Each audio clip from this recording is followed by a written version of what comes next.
इस वीडियो में हम एनालाइज और समराइज करेंगे इंडिगो चैप्टर को, जिसको लिखा है लुइस फिशर ने। हमें इस बात पर थैंकफुल होना चाहिए कि Assam higher secondary education council ने इंडिगो चैप्टर को सिलेबस से रिड्यूस नहीं किया, अदरवाइज़ हम इंडियन हिस्ट्री के एक महत्वपूर्ण एपिसोड से महरूम हो जाते, एक महत्वपूर्ण एपिसोड को मिस कर देते। ये चैप्टर हिस्ट्री के पॉइंट ऑफ व्यू से और न सिर्फ इंडियन हिस्ट्री, गांधीयन मूवमेंट, सत्याग्रह और गांधीज़म के पॉइंट ऑफ व्यू से भी बहुत ही इम्पोर्टेंट है, क्योंकि गांधी जी की पूरी लाइफ की स्ट्रगल इसी एपिसोड से इंस्पायर्ड है। गांधी जी को फील हुआ कि हम ऑपरेसर जालिम ब्रिटिशर्स को भगा सकते हैं। हम इस चैप्टर को एक कहानी की तरह समराइज़ करेंगे। इससे पहले हम जान लेते हैं ऑथर के बारे में। इस चैप्टर के ऑथर का नाम लुइस फिशर है, जो कि एक अमेरिकन जर्नलिस्ट है। उनका जन्म हुआ 29 फरवरी 1896 को। उन्होंने गांधी जी के ऊपर 2 बुक लिखे, एक the life of Mahatma Gandhi 1950, the essential Gandhi, जिनका वो एडिटर रहे हैं। इनके अलावा इन्होंने महात्मा गांधी और स्टेलिन, जो कि रशियन रिवॉल्यूशन के लीडर थे, उन दोनों को कंपेयर करते हुए एक बुक लिखा, गांधी एंड स्टेलिन। इनके एक और अचीवमेंट है कि इन्होंने जो बुक लिखा था the life of Mahatma Gandhi, एक हॉलीवुड मूवी गांधी बनी, जिसको एकेडमी अवार्ड मिला। उनकी डेथ हुई थी 15 जनवरी 1970 में। इंडिगो चैप्टर का ओपनिंग होता है एक इंटरव्यू के साथ।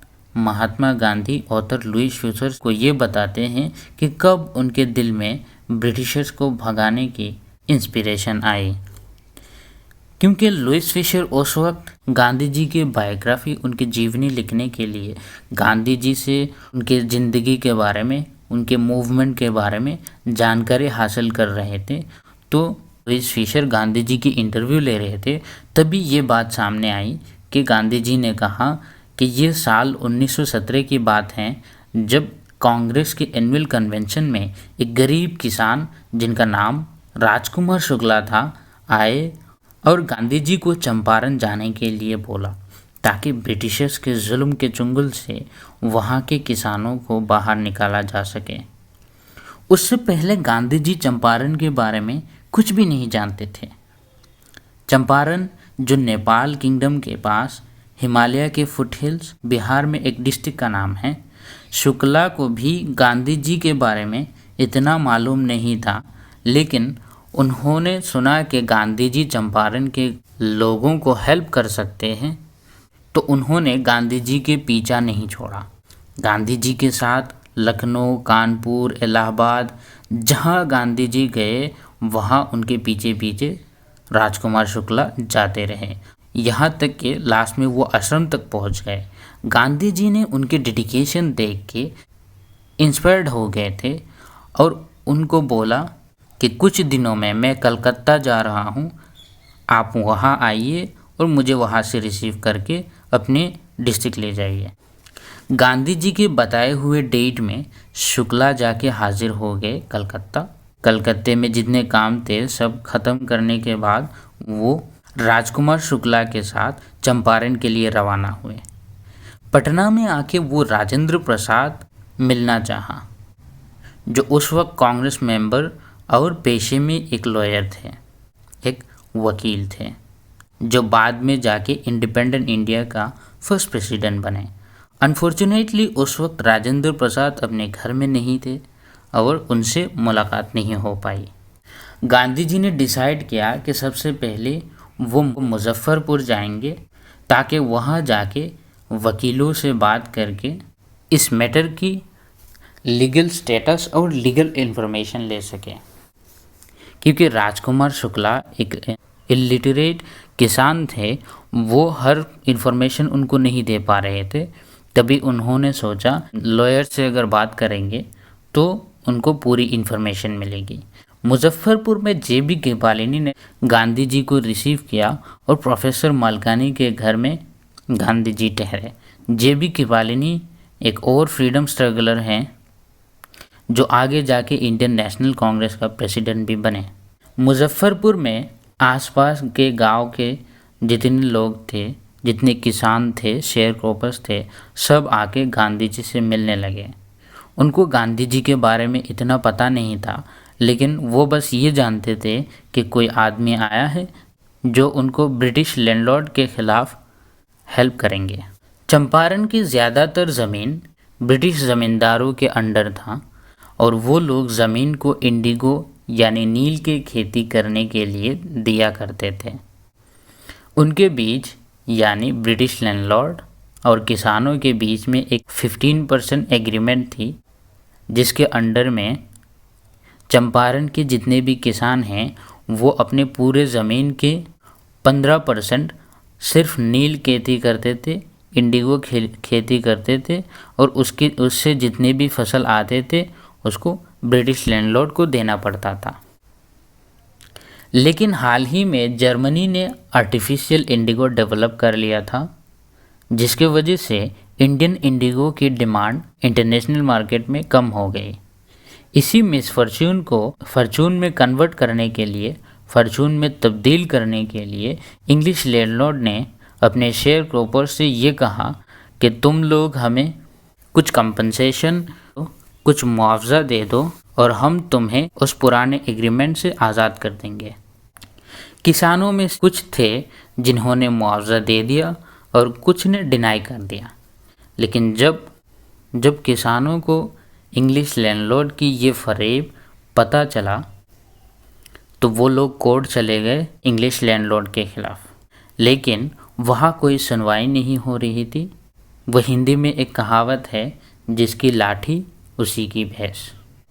तो यहाँ अंग्रेज़ों की लाठी थी, कोर्ट भी अंग्रेज़ों की थी, लॉ जस्टिस सब अंग्रेज़ों की थी और इसीलिए गरीब इंडियन किसान के कोई सुनवाई नहीं हो रही थी। गांधी जी वहाँ जाके इंग्लिश ज़मींदार एसोसिएशन के सेक्रेटरी से बातचीत करने की कोशिश की, उनसे इन्फॉर्मेशन लेने की कोशिश की, लेकिन उन्होंने साफ मना कर दिया। ऊपर से उनको धमकी भी दे दिया कि आप चंपारण जल्दी छोड़ दीजिए। गांधी जी चंपारण की कैपिटल मोतिहारी चले गए और वहाँ जाके एक घर में वो बस गए, जहाँ आसपास के लोग आके उनसे मिलने लगे। उसी बीच उनको पता चला मोतिहारी के पास वाले गांव में एक किसान पर जुल्म हुआ है, एक किसान को इंग्लिश लैंडलॉर्ड ने पीट दिया है। तो गांधी जी निकले थे उसके खबर लेने और गांधी जी के पीछे बहुत सारे लोग चलने लगे। इसी वजह से लॉ एंड ऑर्डर को मेंटेन रखने के लिए उनको रास्ते में ही रोक दिया गया और अगले दिन उनको कोर्ट से एक समन आया, एक बुलावा आया कोर्ट में हाजिर होने के लिए। लोगों को जब पता चला गांधी जी को कोर्ट ने बुलाया है तो आसपास के गांव के तमाम किसान एकजुट होकर मोतिहारी चले आए और मोतिहारी टाउन लोगों से भर गए। कोर्ट ने जब ऐसी सिचुएशन देखा कि लोगों को कंट्रोल करना मुश्किल है, गांधी जी को बिना ट्रायल के मोतिहारी में रहने की इजाज़त दे दी। उसी वक्त बिहार के कोने कोने से लॉयर्स, कांग्रेस के मेंबर्स सब आए हुए थे और उन्होंने भी ये डिसाइड कर लिया था कि अगर गांधी जी को जेल भेज दिया जाए तो वो लोग भी उनके पीछे पीछे जेल चले जाएंगे। इसी मोमेंट को गांधी जी ने अनाउंस कर दिया कि बैटल ऑफ चंपारण ओन, कि हमने बैटल ऑफ चंपारण की जो युद्ध है वो हमने जीत ली है। क्योंकि उससे पहले इंडियंस ब्रिटिशर्स के ख़िलाफ़ खड़े होने में बहुत डरते थे। ये मॉडर्न इंडियन के हिस्ट्री में पहली बार हुआ था कि इंडियंस बेखौफ होकर ब्रिटिशर्स के ख़िलाफ़ खड़े हुए हैं। उसके बाद एक कमीशन बिठाई गई जिसका मेंबर गांधी जी खुद थे और ये जांच कराई गई क्या सच में इंग्लिश ज़मींदारों ने कोई फरेब की है। और लास्ट में नतीजा ये निकला कि हाँ, सच में उन्होंने फरेब किया है, उन्होंने गरीब किसानों को लूटा है।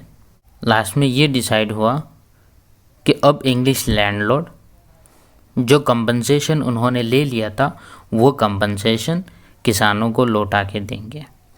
इसके बातचीत में जब ये सेटल करना था कि कितना परसेंट वापस करना है तो गांधी जी 25% पे ही एग्री कर गए, जो कि बहुत लोगों के नज़रिए में एक शॉकिंग एग्रीमेंट था, क्योंकि वो लोग ये मानते थे उस वक्त अगर इंग्लिश लैंडलॉर्ड से इवन 100% वापस मांग लेते तो वो देने को मजबूर थे। लेकिन गांधी जी की सोच कुछ और ही थी। उनके नज़र में 25%, 50%, 100% कोई मायने नहीं रखती। मायने ये रखती थी कि ब्रिटिशर्स जो अपने आप को खुदा मानते थे, जो अपने आप को लॉ से ऊपर मानते थे, वो लोग मजबूर हो गए हैं इवन 25% वापस करने में। फिर गांधी जी वहाँ कुछ दिन ठहरे और अपना सोशल वर्क किया, स्कूल खोला, हॉस्पिटल खोले और उनके जितने भी डिसाइपल्स आ रहे थे इंडिया के वेरियस पार्ट से, उनको वहाँ काम में लगा दिया। चंपारण एपिसोड गांधी जी की लाइफ की एक टर्निंग पॉइंट कहा जाता है।